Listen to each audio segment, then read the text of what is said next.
Today is Palm Sunday. It's the beginning of Holy Week. And the Gospel of today tells us of the events that were the most important events in the whole history of humankind. The passion, death, and resurrection of Jesus. The Gospel is long, but let's try to go through it quickly and pick out the salient points in each part of the Gospel. The Gospel begins with the Last Supper. Jesus has just washed the feet of the disciples, and he says something very important. He says, I came not to be served, but to serve. And people usually stop here. But the next few words are very important. And to give my life for many. So he's serving by giving his life.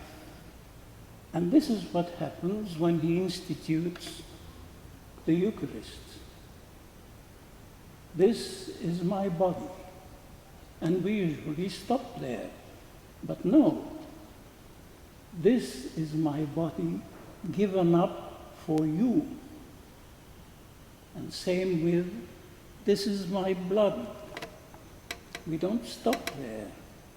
This is my blood poured out for you.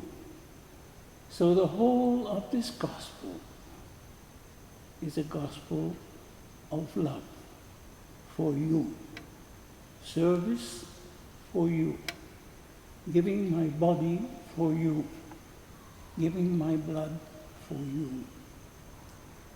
Then the gospel goes on to tell us that Jesus and 3 of the disciples went into the Garden of Olives. And of course, the salient point there is when Jesus says to his Father, Father, if it is possible, let this cup pass me by. But then he adds, your will be done. What is happening here is that Jesus is aware of what's going to happen. He is going to suffer. He's going to die. And he is sorrowful. He has a heavy burden on him. But your will be done. Because he has chosen the option of love. He has chosen to love. And therefore, the cup must be drunk. Then he is ping-ponged from Pilate to Caiaphas, back to Pilate, the governor, whatever. And what's happening here is that Jesus is being humiliated. He's being accused of being a criminal. And, in fact, he is chosen as the greater criminal between him and Barabbas. And we know Barabbas was a great criminal. And then begins the utter humiliation of Jesus. He is crowned with thorns, he is beaten, flogged, he is stripped of his clothing. Do you know what it means to stand naked? It means to be vulnerable. It means to have no way of getting back at anyone. And it is shameful. And this is what the soldiers do to Jesus. He then picks up his cross and walks to Golgotha. But on the way, he's suffering, he's hurting.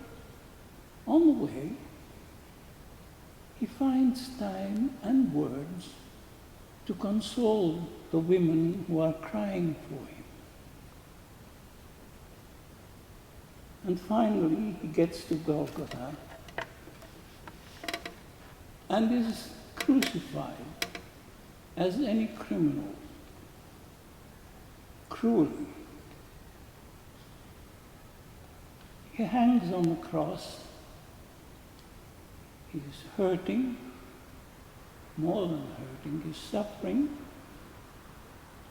and he can't breathe. Have you ever looked at the crucifix and wondered how that body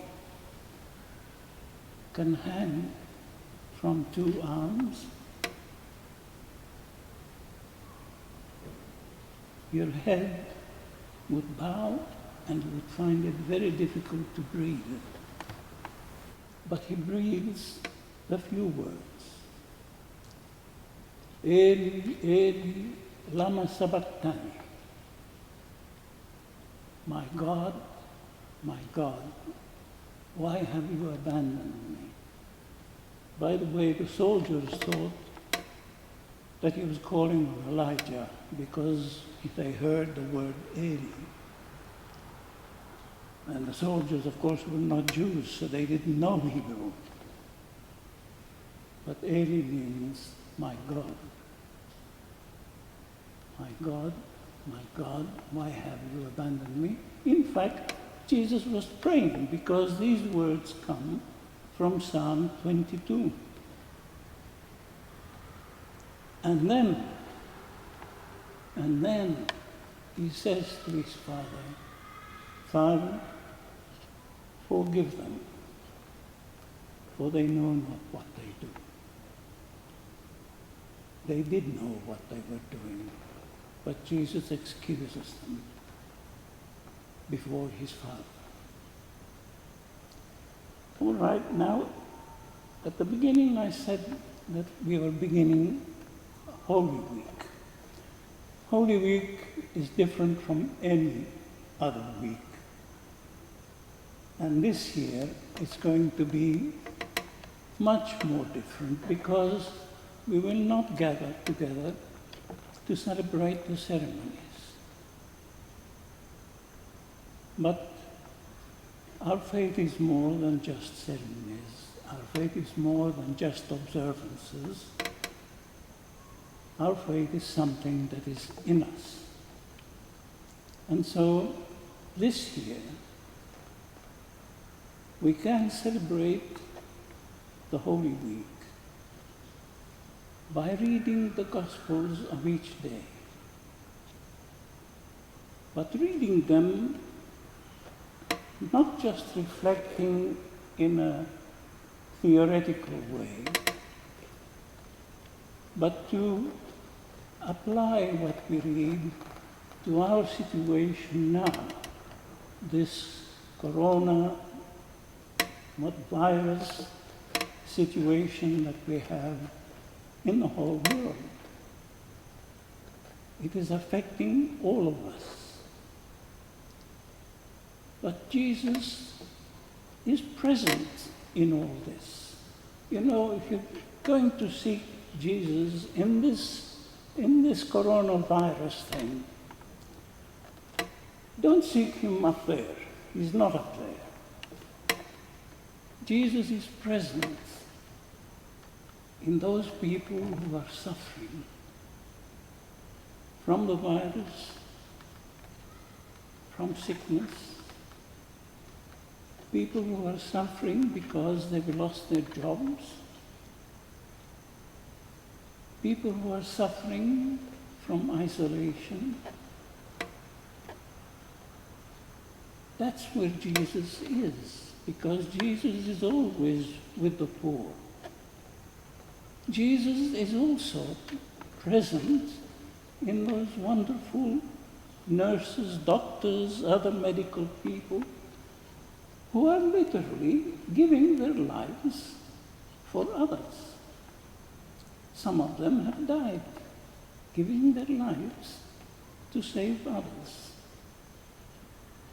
This is where we seek Jesus during this Holy Week.